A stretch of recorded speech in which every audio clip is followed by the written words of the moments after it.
Congratulating that mother for disciplining her child. So joining us to talk more about Baltimore, we've got journalist and blogger Jasmyne Cannick. Nice to see you. Nice to see you. So big difference from the images that we saw coming out of Baltimore last night and tonight, decidedly more peaceful on the streets there. What's your reaction?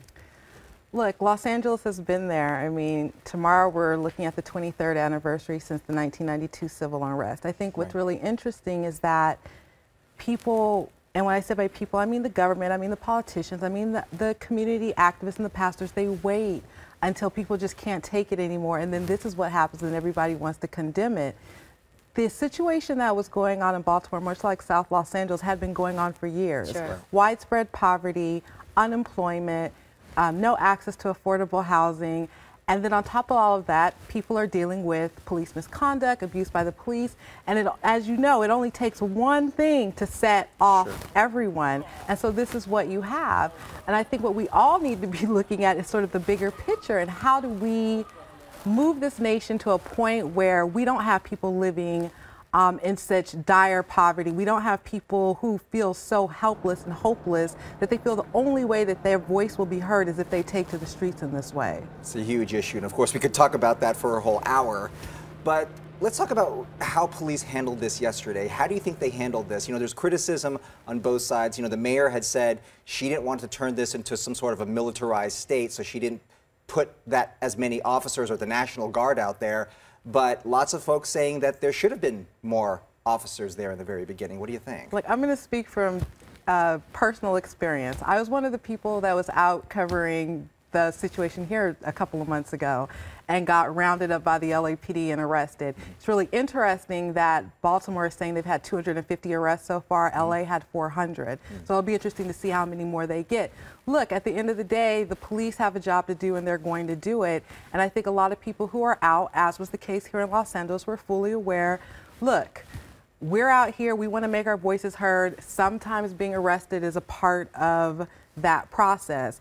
In LA's case, we had a couple of discrepancies in terms of dispersal orders, but I'm sure, you know, the law enforcement there is going to do what they have to do, and the people are going to do what they have to do. Think about it. Had the people not taken to the street like that, we wouldn't be having this conversation. But there's taking to the street, like what we saw a few months ago here in LA, which I have to say, all of us covered those protests. They were, on the whole, very peaceful. There were arrests, but nothing like we're seeing in Baltimore, where you're torching businesses and cars and destroying property. That's different than protesting, wouldn't you say? That is a form of protesting, and like I said, remember, 23 years ago tomorrow, we saw that here in Los Angeles. So we've been on, and there are still some businesses that have never come back from that. Right. But again, I mean, when you feel helpless and hopeless, a lot of these folks, if people who are watching the news are hearing them talk about what is going on in Baltimore. It wasn't just, you know, this young man. It's a whole series of things. It's systemic. It is, and that is what people need to be looking at, because again, I've heard it said here in Los Angeles quite recently that we're, you know, one incident away from seeing that happen again. But these are very young people also. I mean, a lot of them are very young people. I mean, the inception of this was partially through social media, all of them telling each other to gather together at this one area at one time. So we're talking about some very young people who already, as you're saying, feel sort of helpless at this point. I guess that's one of the beautiful things about social media versus back in the 60s when folks were organizing protests, right? It's a lot easier to reach people and get people to one place at one time.